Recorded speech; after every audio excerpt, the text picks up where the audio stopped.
The Earth. Is it really just a big ball floating in space? Spinning on its axis at 1,000 miles per hour? Hurtling around the sun at 67,000 miles per hour? Whizzing through the Milky Way at a milk-curdling speed of over 500,000 miles per hour? And warp driving through the heaven at over 500 million miles per hour? And what about the sun? Is it really 93 million miles away and close to 1 million miles in diameter, with a circumference of nearly 3 million miles? And it's constantly illuminating half of our entire Earth's surface with the rotation of the Earth, creating our 24-hour days, our night and days? Or, shh, the Earth is flat.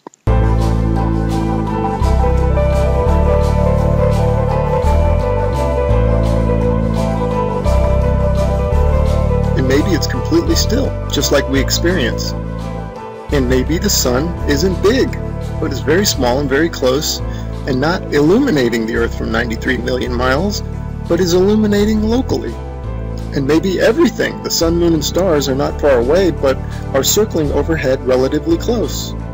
In this video, we're going to explore the latter option, and at the end, we're going to reveal startling evidence through the use of time-lapse photography that the sun cannot possibly be 93 million miles away, but is in fact very close, and is illuminating locally as it traverses our flat Earth. Oh man, and watch how this sun comes at you. Boom! I mean, come on.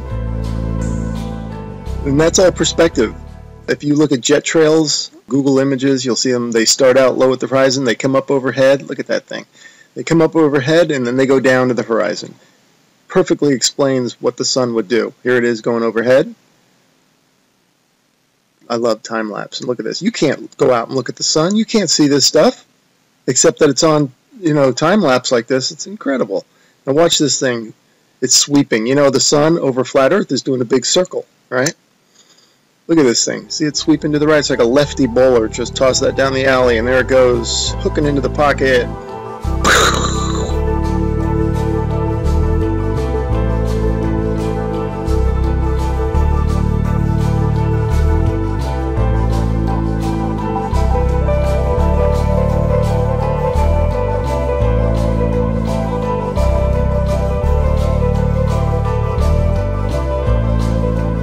You can see how the clouds angle down to the horizon. A shot of it there. That's exactly how the sun would do on flat Earth. Okay, back to the Copernican principle, and this is what they tell us. The sun is 93 million miles away. Now, I'm going to show you evidence through sunsets that shows the sun light following the sun over the horizon, and it shrinks as it goes over. Now, there's no way it would do that if the sun is 93 million miles away. Okay, first I'm going to show you some footage from the ISS.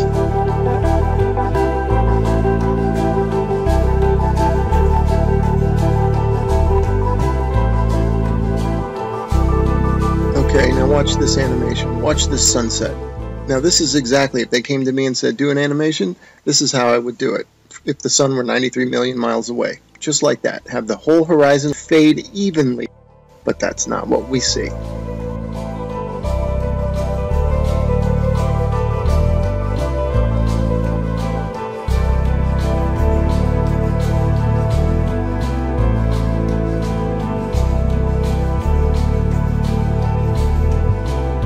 Okay, wow, look at that. Look how the light lifts off the ground like a big wedge, or like lifting up a sheet of paper.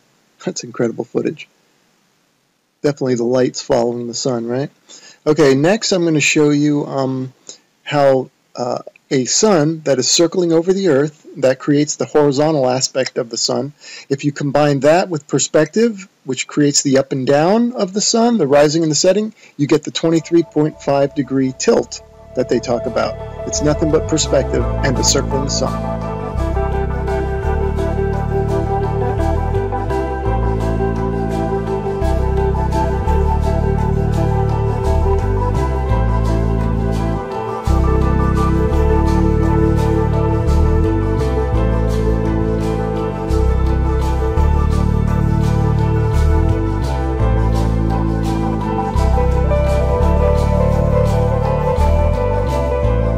here's another sun sweeping out a big circle.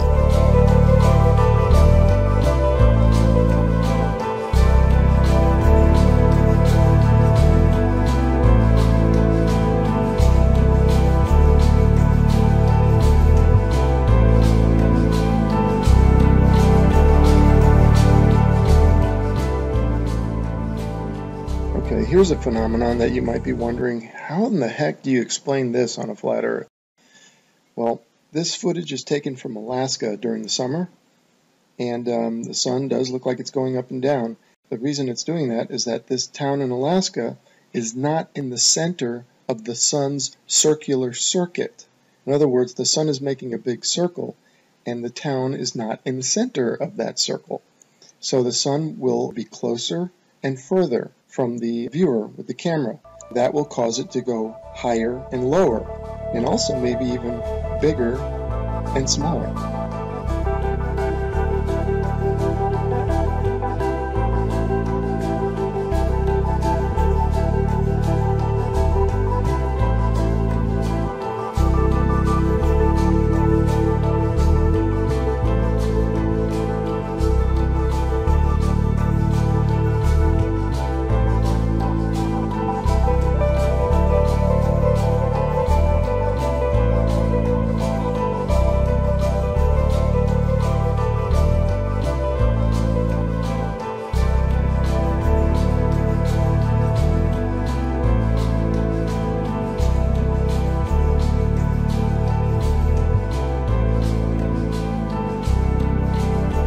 Look at the high altitude airplane. Remember, this is from a high altitude balloon, so that airplane is probably at cruising altitude. Notice how it looks like it's going up from the horizon. That's exactly how the sun will rise, because that plane is staying parallel to the ground. And now watch, it'll go down to the other horizon. All right, again, perspective, that's how the sun will set. And forget the big ball, that's just due to a GoPro camera. But see how the sun, that's the point of this. And then also, look at the size of the sun, man. Look at that thing. I mean, there's something to it to say that we're higher up our view, and the sun looks bigger, and it looks like it's not as high in the sky as it does when we're on the ground. Something to that.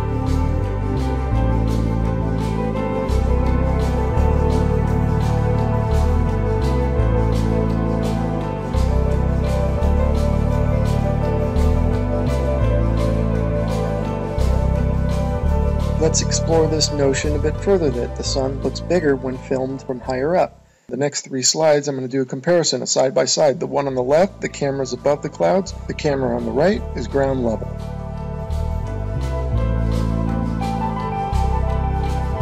And the point for the side by side comparison from the ground level and the level above the clouds is that above the clouds we're only maybe a mile or so up, and if the sun appears to be closer to the camera, well, that means it's probably much closer, because if the sun were 93 million miles away, a mile closer wouldn't make any difference at all to its visual appearance.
Okay, here's a little illustrator or a little cartoon from a website called timeanddate.com.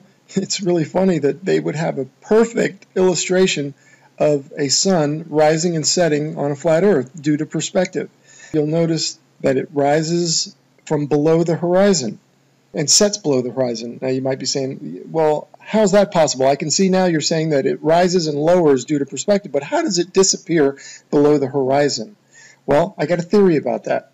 Because of the fact that all parallel lines and planes converge at your eye-level horizon, this is according to the perspective. I'm not making this up. If in fact, and they do, they converge at your eye-level horizon visually, then it makes sense that after that point, they diverge, meaning they then separate. So the sun would continue on a downward track. As you can see from my illustration here, the lines would go to your horizon, and then afterwards they would spread out and separate, kind of like a starburst, and the starburst being at your horizon, at your focal point.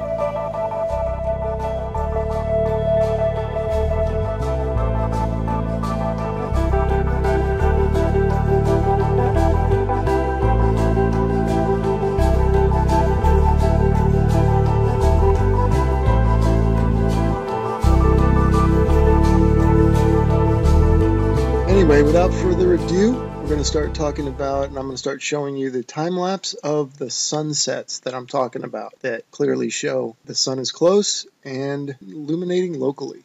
Here we go. Alright, and here are a couple of time-lapse sunsets, and just like the sunrises at the beginning of this video where you could see the sun coming at you, not maintaining any 93 million mile distance, here you can also see the sun moving away, and it's clearly not due to the rotation of the Earth and a sun that's maintaining 93 million miles away, but the sun is moving over the Earth and moving away from you.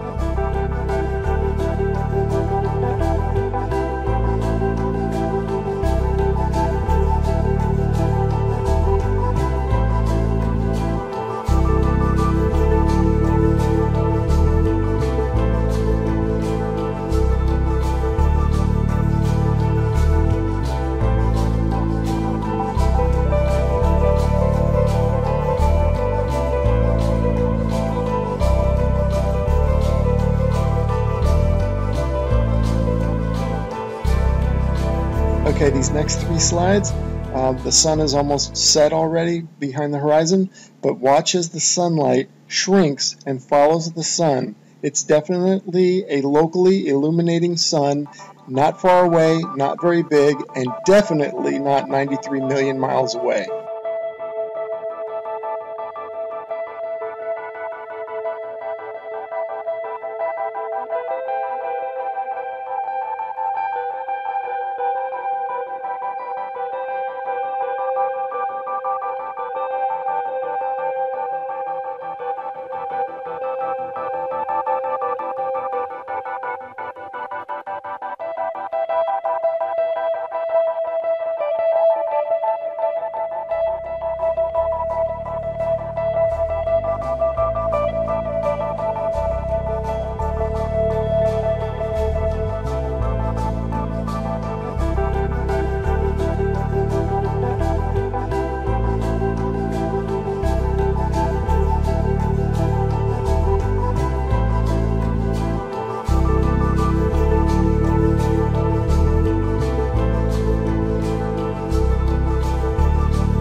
Okay, remember this video from the beginning of the video? I showed you this one and how it's circling over the Earth, and watch it sweep to the right like a bowler bowling it in there for a strike.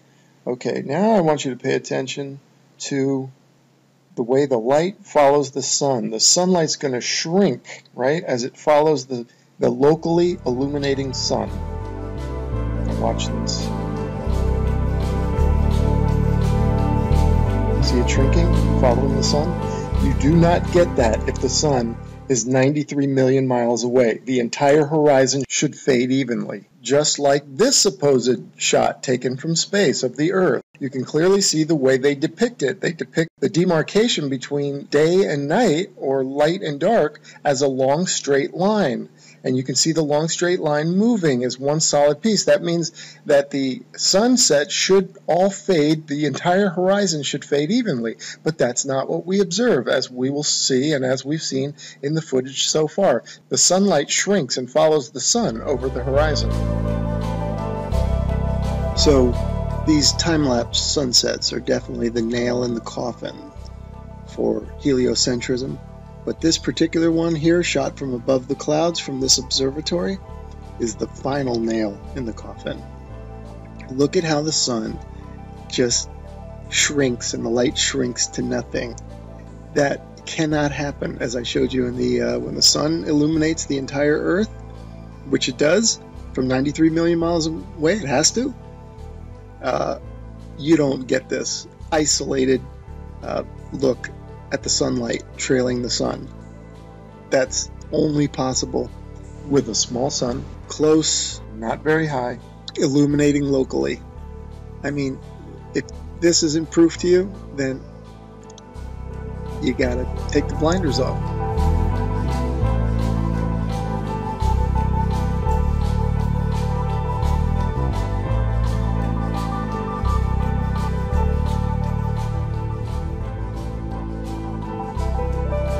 Okay, and finally I want to show you some examples of local illumination, or a city in the background.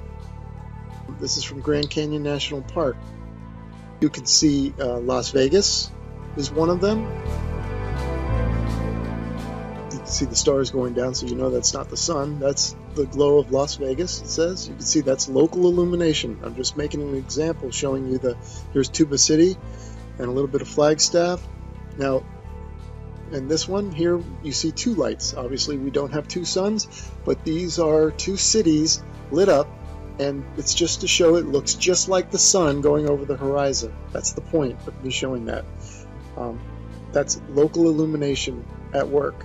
The sun is not 93 million miles away, because if it was, the entire horizon would fade evenly, and the entire horizon would fade at the same time. Not what we see here, which is the small sun cruising over the Earth and the light is following it. Case closed.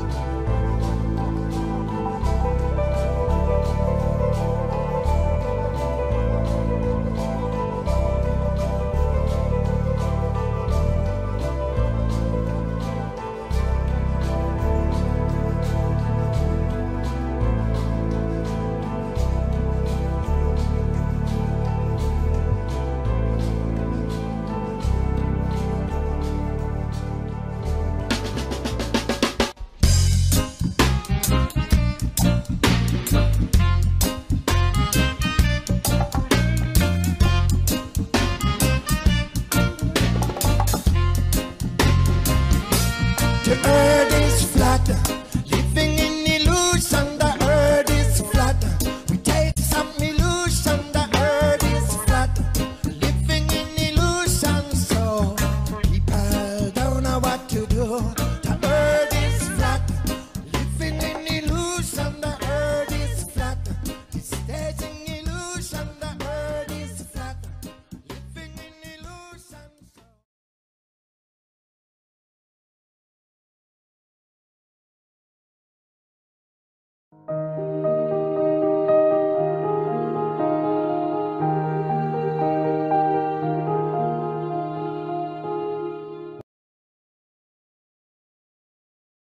And very close, and not illuminating the Earth from 93 million miles, but is illuminating locally. And maybe everything, the sun, moon, and stars, are not far away, but are circling overhead relatively close. In this video, we're going to explore the latter option, and at the end, we're going to reveal startling evidence through the use of time-lapse photography that the sun cannot possibly be 93 million miles away, but is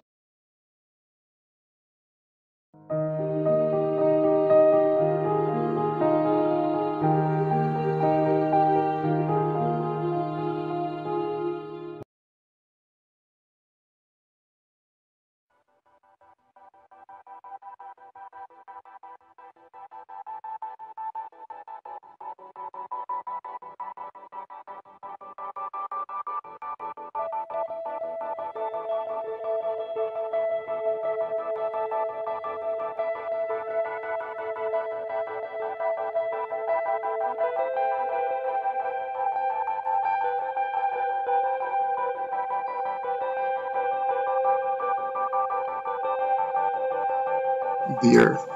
Is it really just a big ball floating in space? Spinning on its axis at 1,000 miles per hour, hurtling around the sun at 67,000 miles per hour, whizzing through the Milky Way at a milk-curdling speed of over 500,000 miles per hour, and warp driving through the heaven at over 500 million miles per hour? And what about the sun?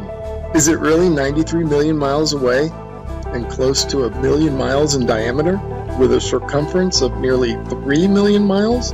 And it's constantly illuminating half of our entire Earth's surface with the rotation of the Earth, creating our 24-hour days, our night and days? Or, shh, the Earth is flat.